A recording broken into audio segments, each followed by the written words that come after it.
오늘 우리가 살펴볼 건 바로 카롤링거 제국입니다. 현대 유럽 지도가 사실상 여기서 시작됐다고 해도 과언이 아닌데요.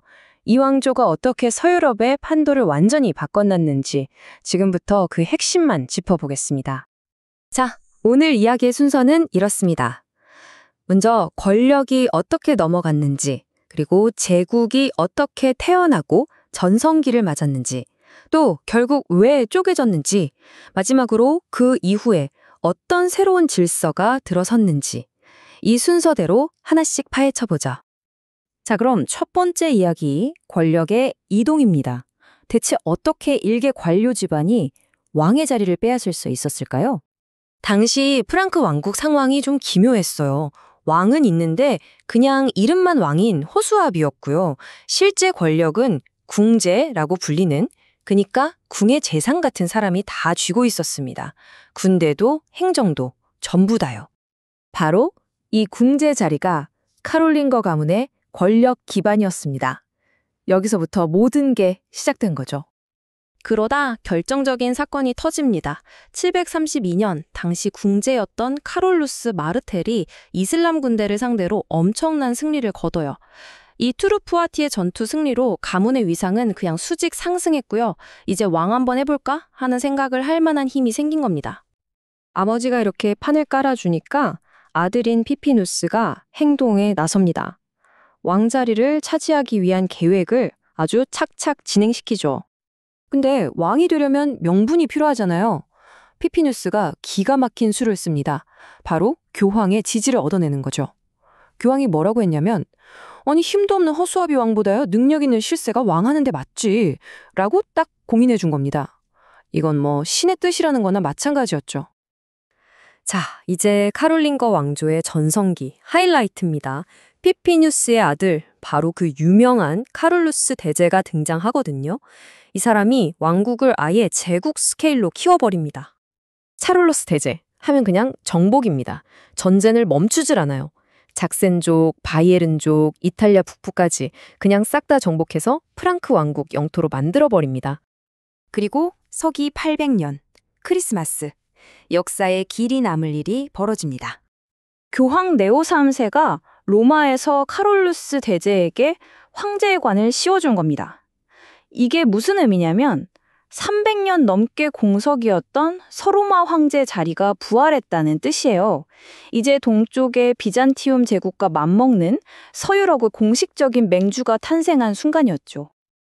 자, 이렇게 땅만 넓혀놓으면 뭐 하겠어요? 통치를 잘해야죠. 카롤루스 대제는 이 거대한 제국을 어떻게 다스렸을까요? 단순히 힘으로만 누른 게 아니었습니다. 그가 주도한 게 바로 카롤링거 르네상스입니다. 말 그대로 학문과 문화를 부흥시킨 건데요. 보통 중세를 암흑기라고 하잖아요. 바로 그 시기에 엄청난 지적, 문화적 부흥이 일어난 겁니다. 구체적으로 뭘 했냐면 아헨에 궁전학교를 세워서 인재들을 키웠고요. 또 지금 우리가 쓰는 알파벳 소문자 있죠.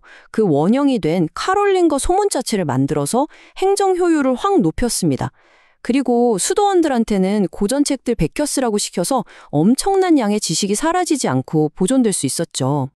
하지만 영원한 제국은 없죠. 모든 걸 휘어잡던 카롤루스 대제가 죽자마자 제국은 흔들리기 시작합니다.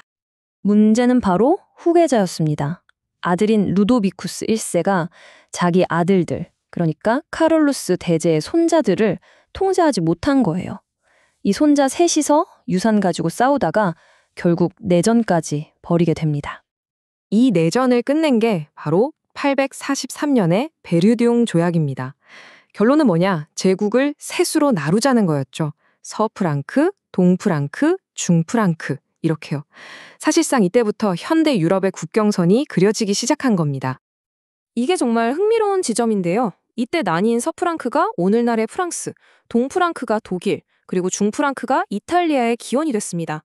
그러니까 제국의 분열이 역설적으로 현대 유럽의 밑그림을 그린 셈이죠. 자, 제국은 쪼개졌고 바이킹 같은 외부 침략은 계속되고 완전히 혼란의 시대가 온 거죠. 이런 상황에서 완전히 새로운 사회 시스템이 등장하는데 그게 바로 봉건제입니다. 생각해보세요. 왕이나 황제가 나를 지켜주지 못해요. 그럼 어떻게 해야 할까요? 내 주변에서 가장 힘센 사람한테 붙어야죠. 그게 바로 지방 영주들이었습니다. 권력이 중앙에서 지방으로 쫙 흩어지는 지방 분권화가 시작된 겁니다.